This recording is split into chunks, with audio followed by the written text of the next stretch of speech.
News of a strike by workers in Preston early in 1854 offered Dickens a basis of reality for his novel.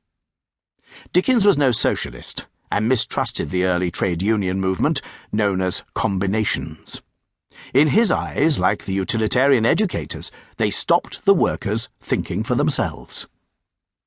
There is no hint of early socialism in Slackbridge, the union leader. He is a bully, out to intimidate the workforce, working for self-interest and not the general good, just like the capitalist Bounderby. So if Dickens did not see trades unions as the answer to social problems in an industrial town, where did it lie? He sees the answer in the circus, a tinsel world, perhaps, but one that valued imagination. And for Dickens, imagination led to sympathy. The circus folk instinctively share and share alike as they face the hardship of life on the road. Sleary's horse riding, a troupe of itinerant show people led by the irrepressibly optimistic Mr. Sleary, becomes the repository of warm human nature. The alternative to cold, dehumanized, soulless work. Sleary is a richly comic creation, complete with an almost unintelligible lisp, who shows tender feelings, warmth, generosity, and wisdom. The grim humour and harsh tone of Dickens's writing in hard times have led some critics to consider it to be more of a political tract than a novel.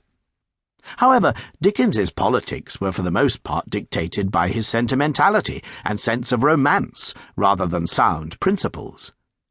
He ultimately shows a humane solution to the situation in hard times rather than a political one. Nevertheless, Karl Marx said of Dickens that he had issued to the world more political and social truths than have been uttered by all the professional politicians, publicists, and moralists put together. Coketown School. Now what I want is facts. Teach these boys and girls nothing but facts. Facts alone are wanted in life. Plant nothing else, and root out everything else. You can only form the minds of reasoning animals upon facts. Nothing else will ever be of any service to them. This is the principle on which I bring up my own children, and this is the principle on which I bring up these children. Stick to facts, sir. The scene was a plain, bare, monotonous vault of a schoolroom, and the speaker's square forefinger emphasized his observations by underscoring every sentence with a line on the schoolmaster's sleeve.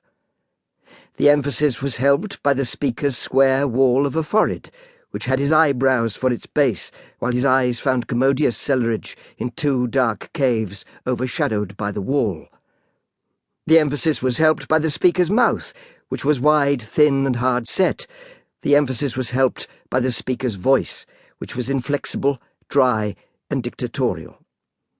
The emphasis was helped by the speaker's hair, which bristled on the skirts of his bald head, a plantation of furs to keep the wind from its shining surface, all covered with knobs like the crust of a plum pie, as if the head had scarcely warehouse room for the hard facts stored inside.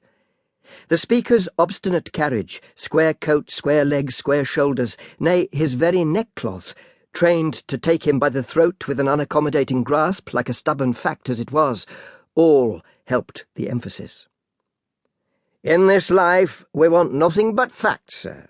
Nothing but facts. The speaker, and the schoolmaster, and the third grown person present, all backed a little, and swept with their eyes the inclined plane of little vessels then and there arranged in order, ready to have imperial gallons of facts poured into them until they were full to the brim. Thomas Gradgrind, sir, a man of realities, a man of facts and calculations, a man who proceeds upon the principle that 2 and 2 are 4 and nothing over, and who is not to be talked into allowing for anything over. Thomas Gradgrind, sir, peremptorily Thomas Gradgrind.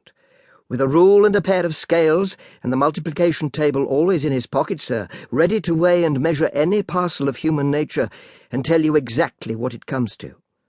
It is a mere question of figures, a case of simple arithmetic. You might hope to get some other nonsensical belief into the head of George Gradgrind, or Augustus Gradgrind.